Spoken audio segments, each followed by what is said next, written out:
de ce thème du travail qui, comme ce qui vient d'être dit, m'a occupé dans mes recherches pendant plusieurs années et qui continue à bien sûr attirer mon attention.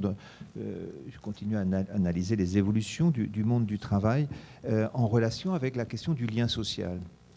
Et le thème que je voudrais aborder aujourd'hui, c'est finalement le travail comme fondement de la solidarité. Et avec une question qui est: est-ce que finalement le travail peut-il rester au fondement de la solidarité?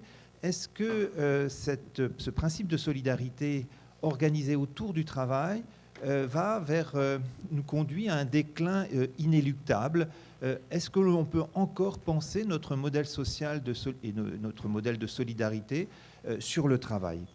Alors déjà, avant de répondre à cette question, il faut essayer de se poser la question, mais comment se fait-il que l'on a pensé notre modèle social autour du travail? Cela n'est pas forcément évident. Et d'ailleurs, si c'est le cas dans notre pays, cela n'est pas le cas dans tous les pays du monde entier, bien entendu. Il y a des pays où la société salariale n'est pas équivalente à celle que nous avons construite en France ou dans les pays européens.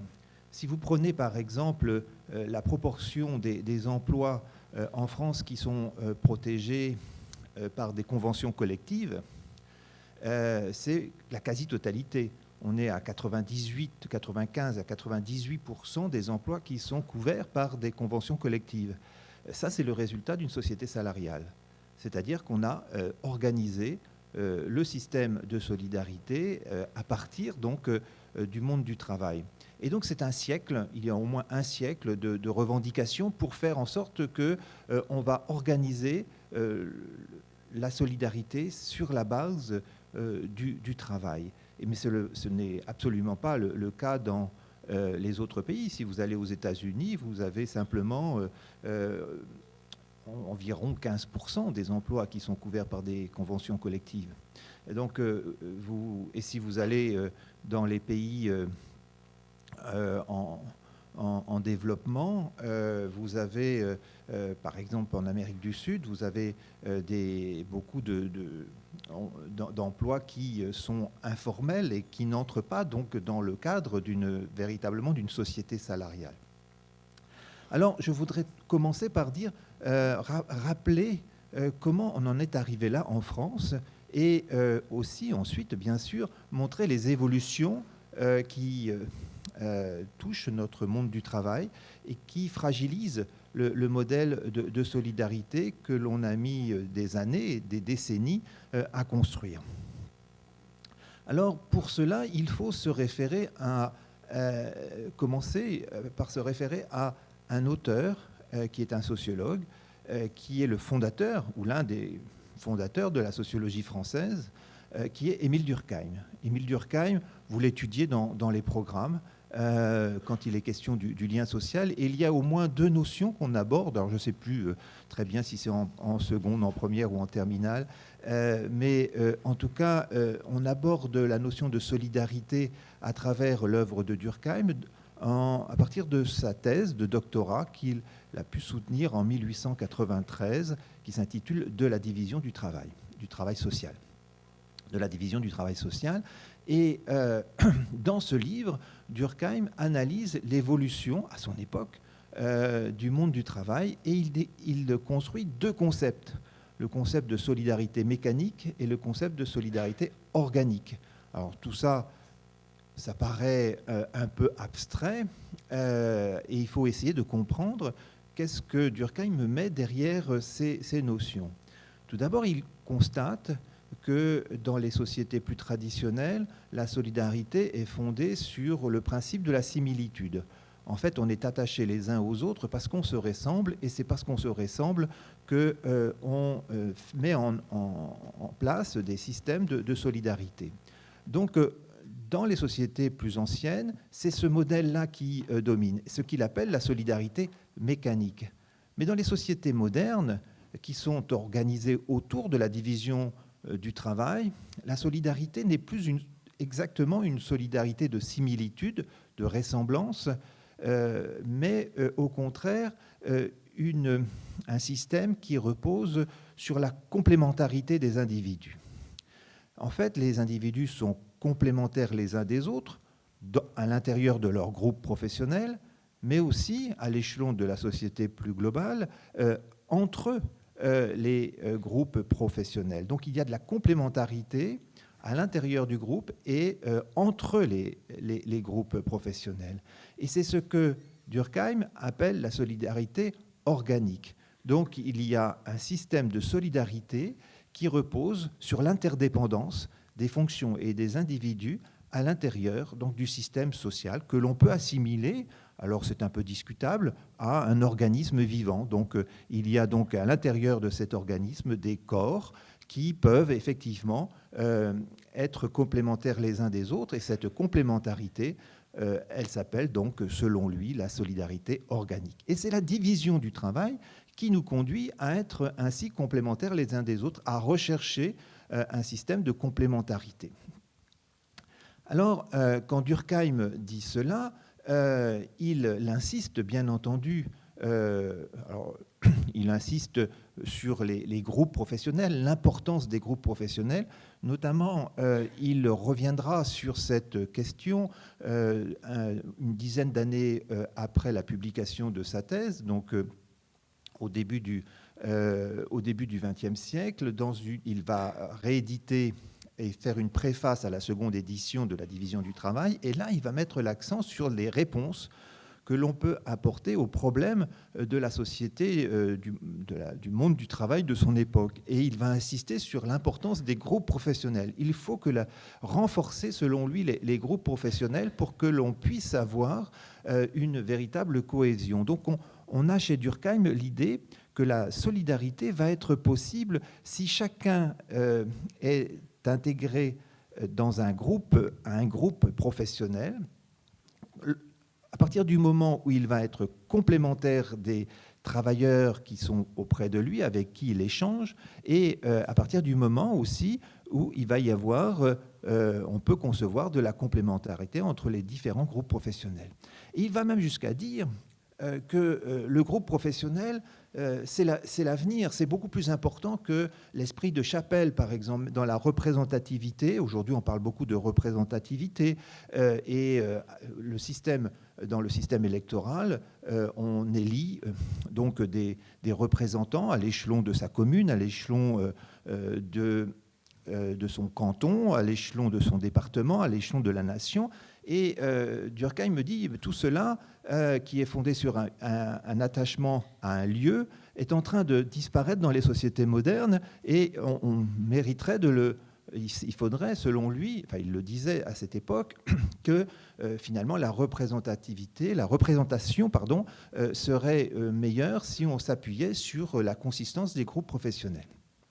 Alors bien entendu, il allait un peu trop loin en disant que l'attachement au lieu reste évidemment important dans les sociétés modernes, mais il poussait sa logique jusqu'à penser un système organisé autour des groupes professionnels. Alors, au moment où il écrit sa thèse, donc c'est 1893, un autre mouvement s'opère, un peu en dehors de cette pensée de Durkheim, que l'on va attribuer au solidarisme, et notamment à Léon Bourgeois, qui est président du Conseil et qui, 3 ans après la soutenance de la thèse de Durkheim, en 1896, publie justement un ouvrage sur la solidarité dans lequel il développe la doctrine, ce qui sera la doctrine du solidarisme.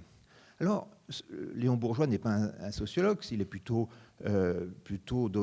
comme formation, il est plutôt philosophe, et il va mettre l'accent sur des points que Durkheim n'avait pas abordés directement, notamment la question de la protection.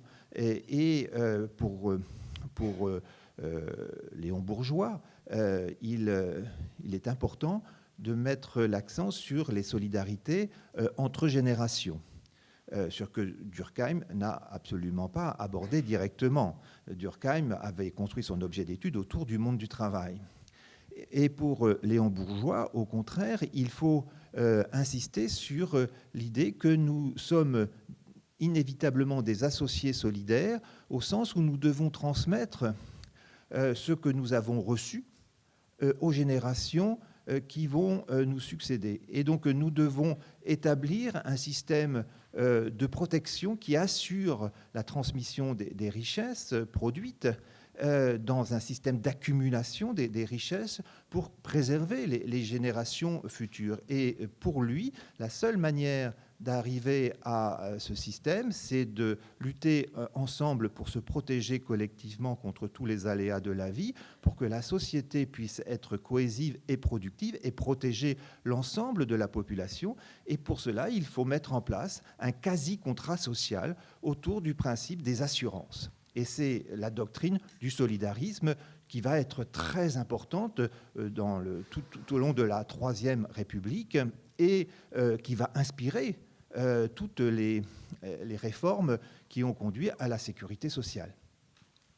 Et la sécurité sociale, vous le savez, a été mise en place à la fin de la Seconde Guerre mondiale en France et dans beaucoup d'autres pays européens, occidentaux. On a suivi cette même logique. Mais il a fallu donc de nombreuses décennies pour mettre en place un système comme celui-là. Mais quand on regarde bien comment le système de sécurité sociale a été construit dans notre pays, on s'aperçoit qu'il repose aussi sur le monde du travail. Que le monde du travail a été à la base de cette réflexion sur le solidarisme. Et que, d'un côté, on peut dire qu'il y a l'origine durkheimienne qui est de penser la complémentarité, l'organisation des groupes professionnels, la défense de leurs intérêts, tel que Durkheim le pensait pour favoriser la cohésion sociale. Mais de l'autre, l'influence de Léon Bourgeois et la doctrine du solidarisme, ça a été de fonder un système général de protection sociale généralisée sur le principe que nous sommes des associés solidaires.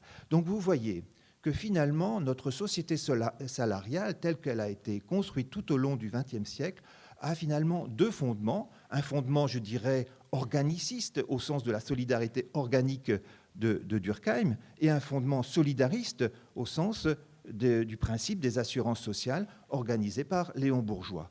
Et donc, tout notre modèle social, notre façon de penser dans notre pays a été façonné par ces luttes sociales qui ont conduit à renforcer les groupes professionnels en même temps que renforcer nos modes de protection collective face à tous les aléas de la vie. Alors, c'est ça l'histoire finalement à la fois du monde du travail et de la protection sociale dans notre pays. Alors, je ne vais pas rentrer dans le détail, mais tout au long, notamment pendant la période des 30 Glorieuses, donc les 30 années qui ont suivi la Seconde Guerre mondiale, donc de 45 à 75, cette expression, vous le savez, elle est de Fourastier, ces 30 Glorieuses ont été un moment de consolidation de la société salariale. En fait, pendant ces années, on a construit la société salariale selon les idéaux de Durkheim et selon les principes du solidarisme.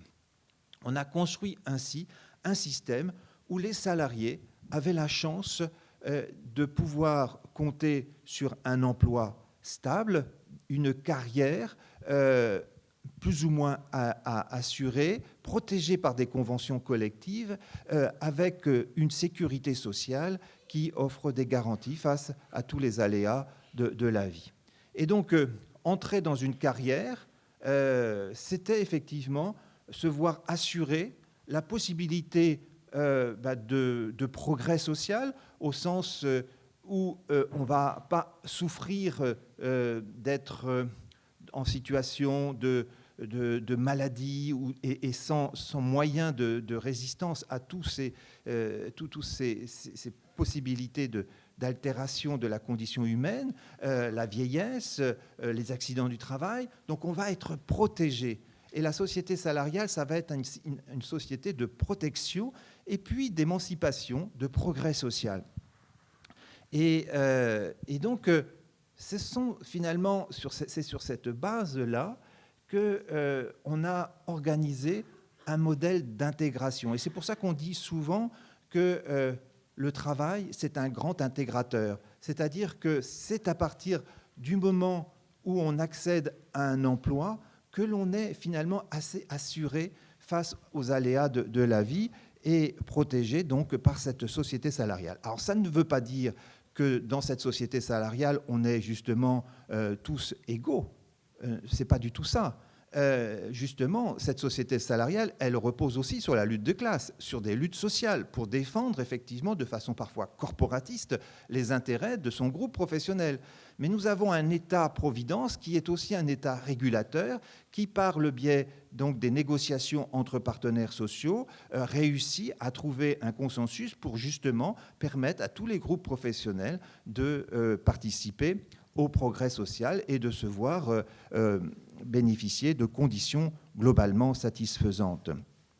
Et ce modèle-là que l'on a construit, ce modèle-là qui fait que le travail est pensé comme le fondement de la solidarité, c'est justement effrité dans les années 80, 90, jusqu'à aujourd'hui. Et il y a un chercheur, un sociologue, qui est Robert Castel, qui a beaucoup étudié les métamorphoses de la question sociale et notamment qui a étudié la dégradation de cette société salariale qui s'est constituée tout au long donc, de ces 30 glorieuses, tout au long du XXe siècle et tout particulièrement pendant ces 30 glorieuses.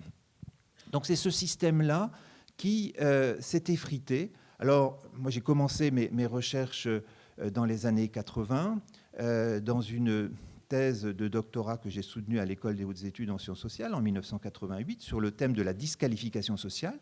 J'étais finalement attentif à cette dégradation de la société salariale que j'examinais par le phénomène qui apparaissait massif et que dans l'opinion publique on nommait la nouvelle pauvreté.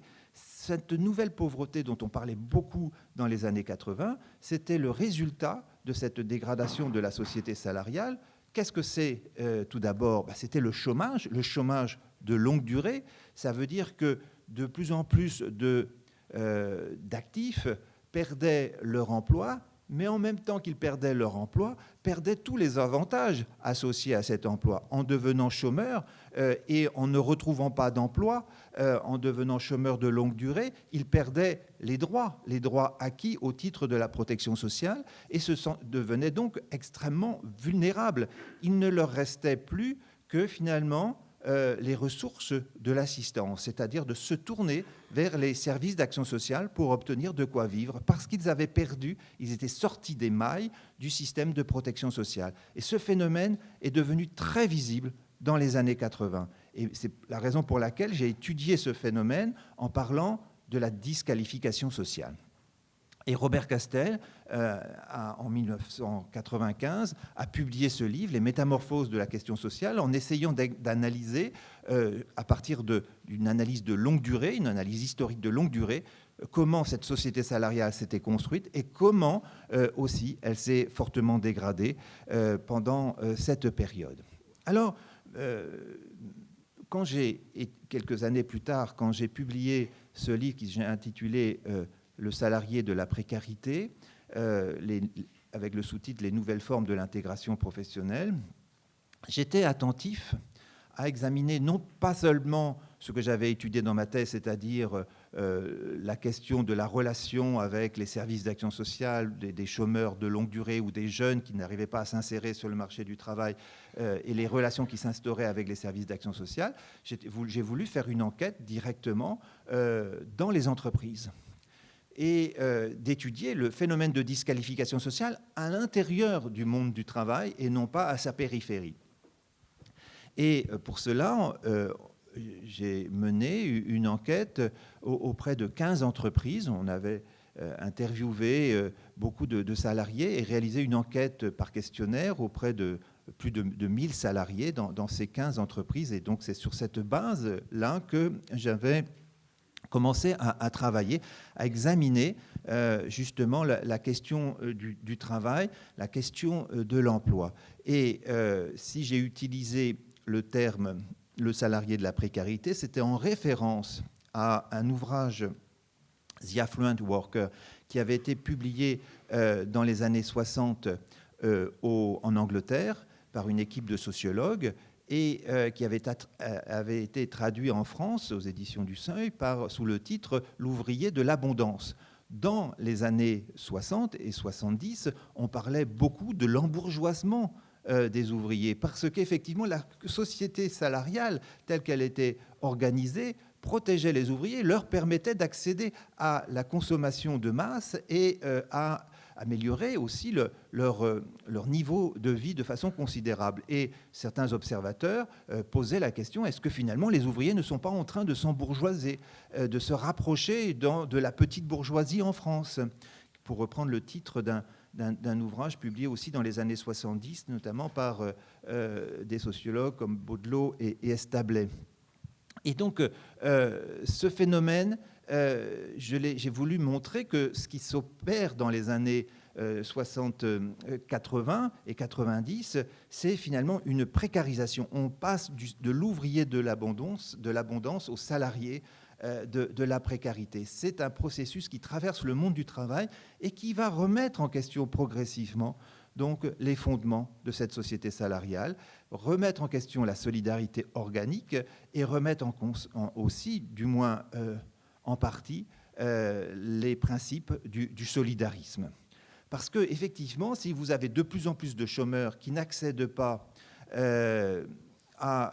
et qui risquent en tout cas de sortir des mailles du système de protection sociale, et si vous avez de plus en plus de salariés qui deviennent précaires au sens de ne pas avoir un statut d'emploi stable, je pense aux intérimaires, à tous ceux qui sont employés en contrat à durée déterminée et qui restent en contrat à durée déterminée, à partir de ce moment-là, on peut se poser la question, est-ce que finalement la société salariale protège finalement une partie des actifs tout en exposant une grande partie, de plus en plus grande, au risque donc de la précarité et de la dégradation de la condition salariale. Donc voilà un peu le diagnostic que je posais, et cette enquête m'a permis de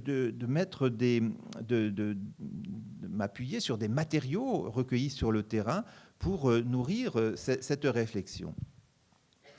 Alors, dans le salarié de la précarité, on va retrouver une double dimension de la précarité qui me semble analytiquement aujourd'hui très importante encore et tout à fait d'actualité. Et parfois, justement, quand on parle de précarité, on a tendance à ne pas tenir les deux bouts. Et j'insiste que c'est vraiment très important. Tout d'abord, la précarité, telle qu'on l'entend, est souvent considérée prioritairement comme la précarité de l'emploi. C'est ne pas avoir la stabilité de l'emploi, la possibilité d'un emploi stable, d'un contrat à durée indéterminée, un CDI. D'ailleurs, beaucoup de jeunes, quand ils rentrent sur le marché du travail, on le sait aujourd'hui, en très grande majorité d'entre eux, n'obtiennent d'emblée qu'un contrat à durée déterminée.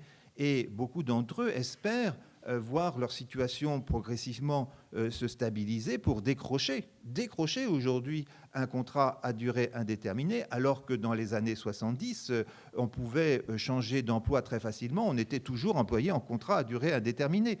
Aujourd'hui, c'est presque un statut que l'on décroche quand on a un contrat à durée indéterminée.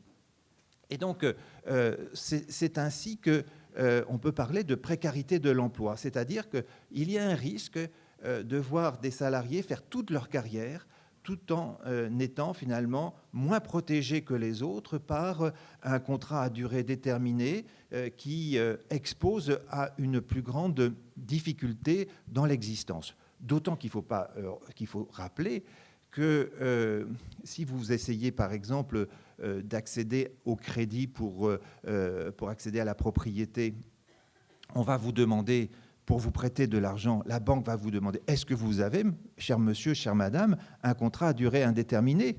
Parce qu'on va s'engager si on est sûr que vous allez conserver votre emploi et que vous n'allez pas tomber au chômage. Donc vous voyez que la précarité de l'emploi entraîne d'autres formes de précarité au sens de la difficulté de se stabiliser dans la vie et puis de connaître une amélioration de sa condition, de passer du statut de locataire incertain à un statut de propriétaire ou du moins d'accédant à la propriété, ce qui était quelque chose de tout à fait logique chez les ouvriers des années 70, d'accéder à la propriété. Et d'ailleurs, quand je faisais mon enquête dans plusieurs zones, je voyais très bien autour donc des usines que j'allais visiter, des ouvriers qui étaient devenus propriétaires dans les années 70 par justement ce statut stable qu'ils avaient. La banque leur avait fait confiance, ils avaient pu construire un pavillon individuel et ils considéraient que c'était vraiment une réussite professionnelle d'avoir pu ainsi devenir propriétaire. Mais les mêmes ouvriers se retrouvaient parfois au chômage ou en situation de risque de perdre leur emploi parce que l'entreprise licenciait à tour de bras et ils se retrouvaient avec un pavillon qui n'était pas forcément entièrement payé, avec un salaire qui devenait incertain, et cela créait chez eux une profonde angoisse. Donc la précarité de l'emploi, vous voyez véritablement ce que ça peut être dans l'existence des salariés. Donc de ce point de vue-là, c'est bien un déficit de protection qui plane. Et les salariés deviennent précaires, même quand ils ont un contrat indéterminé, mais qui vivent dans une entreprise où on annonce des plans de licenciement. On anticipe le fait que l'on est précaire, que le contrat à durée indéterminée ne suffit pas parce qu'on peut le casser, puisqu'on peut licencier. Donc on peut être licencié. Ça, c'est une évolution. Et si vous regardez effectivement comment a évolué en reconstituant ce que j'ai fait dans le salarié de la précarité des séries longues, on voit effectivement qu'il y a une augmentation comme ça du risque de perdre son emploi, un risque de connaître le chômage, une augmentation aussi du volume des personnes qui ont été recrutées en contrat à durée déterminée ou en intérim ou en contrat aidé, parce que les pouvoirs publics ont aussi essayé d'aménager le système en créant donc ce qu'on appelle des contrats aidés. Donc la proportion donc de ces personnes prises en charge au titre d'un statut qui est un statut précaire, qui reste précaire, n'a cessé d'augmenter au cours des dernières années. Mais ce n'est pas le tout de l'évolution du monde du travail. Il faut aussi insister, et ça je regardais de façon très très précise les séries statistiques qui étaient disponibles et que j'ai contribué à mettre au point et parfois à prolonger les séries statistiques sur les enquêtes sur les conditions de travail. Et là, des évolutions sont intéressantes. Vous voyez bien que j'ai parlé de la précarité au sens de l'emploi dans un premier temps. Maintenant, je voudrais essayer de vous montrer comment aussi le travail s'est précarisé au cours de ces années. Tout d'abord, quand on reconstitue ces séries, on se rend compte qu'il y a de plus en plus de salariés qui sont désormais plus autonomes dans le travail. On dira, c'est très bien, ils ont plus d'autonomie, ils ont plus de flexibilité par rapport aux consignes qui leur sont ou qui leur étaient jusque-là qui leur a été exigées. Donc ils peuvent effectivement s'adapter à leur travail et donc l'autonomie a augmenté dans toutes les catégories socio-professionnelles. Ça a augmenté aussi autant pour les hommes que pour les femmes. Donc on peut essayer de voir que le travail s'est transformé au sens où l'individu est plus autonome. Donc on pourrait presque dire que c'est un processus un peu d'individualisation du travail. L'individu est plus confronté en tant qu'individu à sa tâche de travail et moins soumis à des contraintes collectives. Donc on pourrait dire que c'est une sorte d'émancipation individuelle. Sauf qu'en même temps, on peut reconstituer d'autres séries où on voit par exemple que les contraintes et les formes de pénibilité au travail se sont aussi accrues en même temps. Et il y a de plus en plus de salariés, jusqu'aux dernières enquêtes disponibles sur les conditions de travail, où on peut voir que les contraintes qui sont liées au rythme du travail, les contraintes, les rythmes et donc la question de l'intensification du travail s'est considérablement accrue. Aux alentours des années 80, on était à 6% des salariés qui disaient que finalement leurs conditions de travail étaient déterminées par des rythmes de travail et par des demandes, notamment en termes d'intensification, alors qu'en 2013, on avait atteint, on était autour de 40%, ou un peu plus même pour les hommes. Donc il y a une augmentation de l'intensification au travail, ce qui génère aussi beaucoup de stress, beaucoup de symptômes de dépression. Et quand je réalisais l'enquête, je me rendais compte à quel point beaucoup de salariés, dans ce nouveau mode d'organisation du travail, se sentaient seuls, isolés, sous une pression qui était finalement beaucoup plus forte et avec un risque d'être sanctionné pour insuffisance professionnelle, pour ne pas avoir respecté un certain nombre d'exigences en termes de qualité, par exemple, du travail. Donc de plus en plus de salariés, je dirais, malades dans leur organisation au quotidien, ce qui entraînait beaucoup d'insatisfaction. Dans l'enquête, j'avais des taux d'insatisfaction au travail considérables.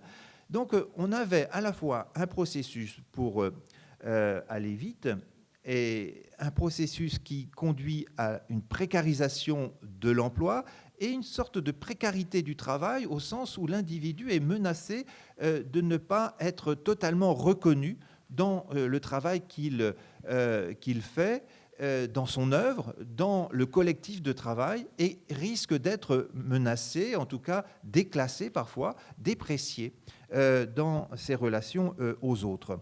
Donc ce qui entraîne une série de stress et de symptômes de dépression.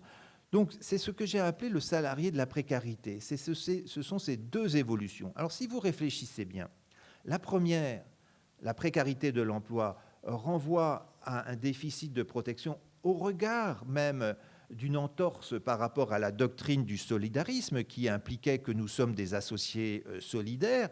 Et donc, il y a de plus en plus de salariés qui n'obtiennent pas les conditions élémentaires pour justement faire face aux aléas de la vie. Et de l'autre côté, au sens durkheimien, nous avons de plus en plus de salariés qui sont finalement moins bien intégrés dans leur groupe professionnel, dans les collectifs de travail, et qui risquent de souffrir en tant qu'individus menacés de sanctions ou d'un déclassement dans leur travail.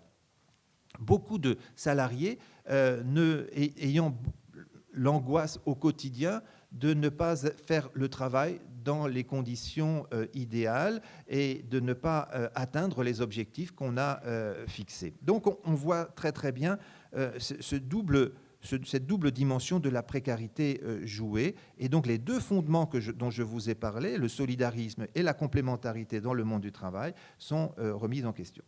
Il faut que j'aille vite. Alors, oui, d'une certaine manière, si vous prenez ces évolutions, que j'ai croisées d'ailleurs dans le salarié de la précarité, et j'ai évalué les situations ces situations professionnelles difficiles, si vous prenez tout cela, vous vous rendez compte effectivement que la société salariale se dégrade, elle n'est plus tout à fait ce qu'elle a pu être dans les années 70, et donc le travail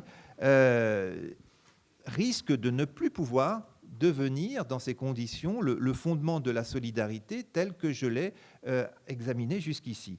Néanmoins, et c'est peut-être le débat qui va nous permettre de comprendre cela, néanmoins, je ne suis pas sûr qu'on puisse parler d'un déclin pour autant inéluctable, parce que les comparaisons que je réalise par ailleurs, et là j'ai parlé du cas français et de l'enquête réalisée en France, j'observe qu'en Europe, il y a des pays qui s'adaptent mieux que d'autres à la flexibilité internationale, qui s'adaptent mieux en préservant davantage la condition salariale, en donnant de meilleures conditions de satisfaction à leurs travailleurs, des pays qui respectent davantage les collectifs de travail et s'appuient sur les collectifs de travail pour atteindre des objectifs en commun. C'est notamment dans les enquêtes que l'on réalise, on voit ça dans les pays nordiques qui sont nettement plus avantagés que nous en termes donc d'intégration professionnelle. Donc si je me réfère à ces pays nordiques, je dirais la solidarité est toujours au cœur du monde du travail dans ces pays-là, alors que c'est peut-être une évolution inquiétante dans notre pays. Donc il n'y a pas de déclin inéluctable, mais il y a quand même raison de s'en inquiéter. Voilà, je vous remercie. Bravo.